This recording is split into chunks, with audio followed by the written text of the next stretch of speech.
How's it going? In this then and now cocktail, we're going to be making a classic Daisy. And the Daisy cocktail is basically booze, alcoholic modifier, acid, lemon or lime juice, and then some form of sugar. The most famous Daisy of all has got to be the margarita.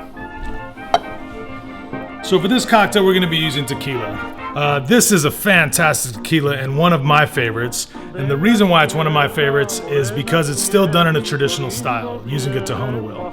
So when we're talking about tequila, there's a couple things to consider. Number one, it's produced from Blue Weber agave. One species or one varietal of agave produces all tequila. The second thing there is that people usually know that's sort of a difference is Blanco versus Reposado versus Añejo and then extra Añejo. So a Blanco can be aged in oak up to 2 months. And then a Reposado is going to be aged for 2 to 11 months. And then 11 months to 3 years for Añejo. And then anything over 3 years is an extra Añejo. So what we're using here is we're using a Reposado. This is a Valley tequila. We're going to go 2 ounces of tequila. The next ingredient that I'm going to be using is Cointreau.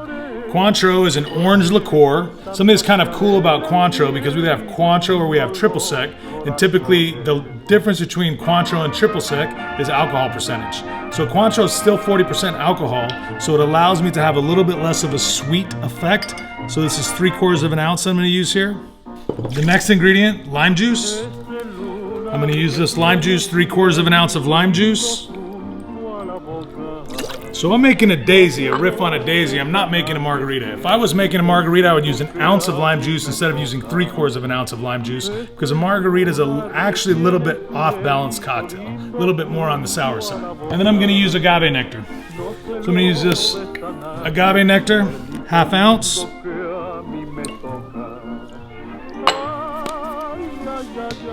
We're going to add our ice, as always, all the way to the top. And then shake.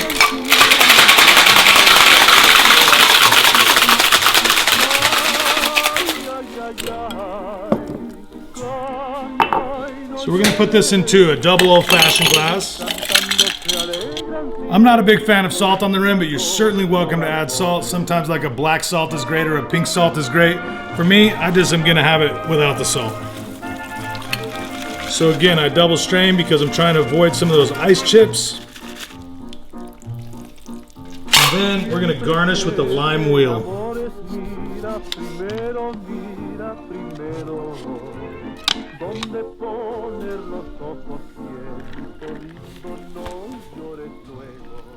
Cheers.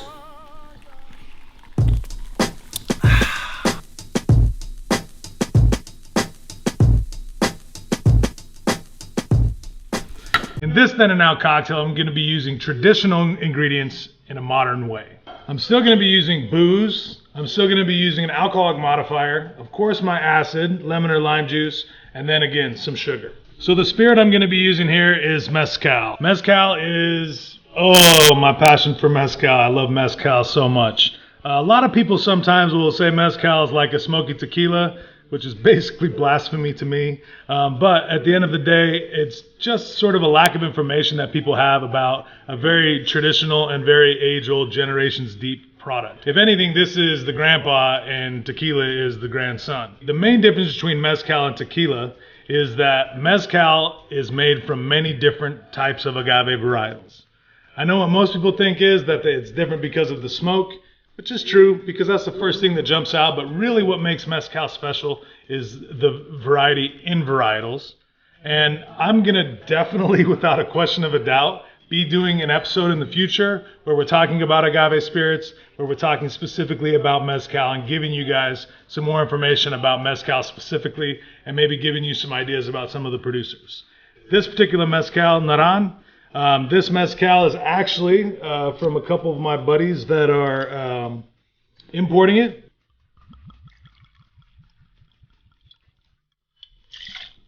So next I'm going to use Aperol. So this is an Apertivo.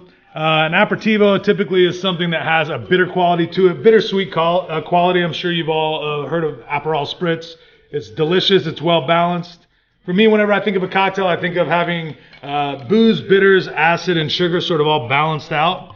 Something I love about an Apertivo is sort of got them all in one. So the other cool thing about an Apertivo is, and it's specifically Aperol, is that it has a definite orange characteristic because of the orange pills used in this product.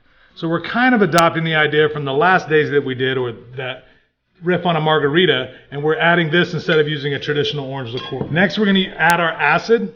Our acid is going to be lime juice, 3/4 of an ounce. And then lastly, I'm going to use guava. So this guava, 1/2 ounce. So the guava is going to be nice because it's tart. It's got a nice acidic quality to it, but it's also very sweet. So we're kind of meshing the worlds of what would be in a traditional style of margarita into something that's a bit more tropical. Now we're going to add ice. Fill her up.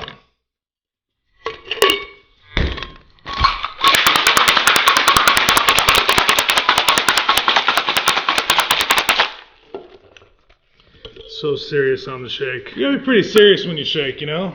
If you're not serious, then you can't be serious about getting the dilution. And I'm pretty serious about dilution. I'm just kidding, I'm not that serious about dilution. We're gonna add some ice. So I pour over ice.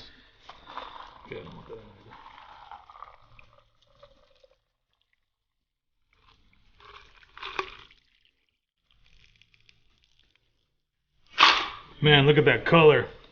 On these modern cocktails, I love the dehydrated fruit, so we'll do dehydrated lime oil.